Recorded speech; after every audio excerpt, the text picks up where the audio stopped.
It is the world that has been pulled over your eyes to blind you from the truth. What truth? That you are a slave, Neo. Like everyone else, you were born into bondage. Born into a prison that you cannot smell or taste or touch. A prison for your mind. Happy when you're dancing there. I'm a slave for you. I cannot hold it, I cannot control it. I'm a slave for you. I won't deny it, I'm not trying to hide it. But there's a reason. There's a reason. There's a reason for this. There's a reason education sucks, and it's the same reason that it will never, ever, ever be fixed. It's never going to get any better. Don't look for it. Be happy with what you got. Because the owners of this country don't want that. I'm talking about the real owners now. The real owners, the big wealthy business interests that control things and make all the important decisions. Forget the politicians. The politicians are put there to give you the idea that you have freedom of choice. You don't. You have no choice. You have owners. They own you. They own everything. They own all the important land. They own and control the corporations. They've long since bought and paid for the Senate, the Congress, the state houses, the city halls. They got the judges in their back pockets. And they own all the big media companies, so they control just about all of the news and information you get to hear. They got you by the balls. They spend billions of dollars every year lobbying to get what they want.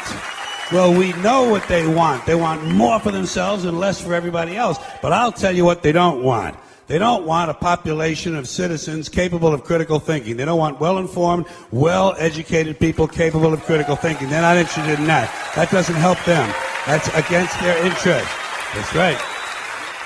They don't want people who are smart enough to sit around the kitchen table and figure out how badly they're getting fucked by a system that threw them overboard 30 fucking years ago. They don't want that. You know what they want? They want obedient workers. Obedient workers. People who are just smart enough to run the machines and do the paperwork and just dumb enough to passively accept all these increasingly shittier jobs with the lower pay, the longer hours, the reduced benefits, the end of overtime, and the vanishing pension that disappears the minute you go to collect it. And now they're coming for your Social Security money. They want your fucking retirement money. They want it back so they can give it to their criminal friends on Wall Street. And you know something? They'll get it. They'll get it all from you sooner or later because they own this fucking place. It's a big club, and you ain't in it. You and I are not in the big club. By the way, it's the same big club they use to beat you over the head with all day long when they tell you what to believe. All day long, beating you over the head in their media, telling you what to believe, what to think, and what to buy. The table is tilted, folks. The game is rigged. And nobody seems to notice. Nobody seems to care. Good, honest, hard-working people, white collar, blue collar, doesn't matter what color shirt you have on. Good, honest, hard-working people continue. These are people of modest means. Continue to elect these rich cocksuckers who don't give a fuck about them. They don't give a fuck about you. They don't give a fuck about you. They don't care about you at all. At all. At all. Yeah. You know? And nobody seems to notice, nobody seems to care. That's what the owners count on, the fact that Americans will probably remain willfully ignorant of the big red, white, and blue dick that's being jammed up their assholes every day. Because the owners of this country know the truth. It's called the American dream, because you have to be asleep to believe it. All of humanity can be divided into Group A, B, and C. Group A is made up of those people who live principally off stock dividends, interest payments on their bond investments, royalties on their land and mineral holdings, rents on their properties. That's Group A. Group B and C make up the other 99.5% of humanity, and they live off Group B. People in Group B live off wages, salaries, fees, commissions, tips, pensions. And Group C is made up of tens of millions of people who don't even get that. They live in utter destitution from hand to mouth, from whatever handouts or whatever charity bits or whatever fragmentary incomes they can scrounge.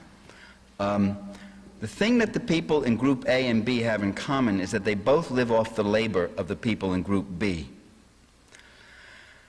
The people in Group A don't just do this, they're very active. They have an active element. We could call them the owning class because they own almost everything in the world. They own most of the land. They own the factories, the industries, the banks, the media. They also own a lot of the state. That is, their representatives, the politically active elements from their ranks, move in and become the secretaries of defense, secretaries of state, CIA directors, and they're the ones who also filter out in the beginning with the very first primary. The primary before the one you get to vote in is called the money primary. And they, with their contributions, they filter out who will be the suitable candidates and who will be the unknowns. And who will be designated at the very beginning the front runners. Now, they take great pains at trying to keep the world this way because they love it that way. I know in the movies you see things about the unhappy rich. Don't believe it for a minute. They love having their private planes and their estates and all their wonderful things and their power and their prestige and their immense wealth. And most of all, they're very concerned about those instruments of organization which accumulate that wealth for them, which are called the giant multinational corporations.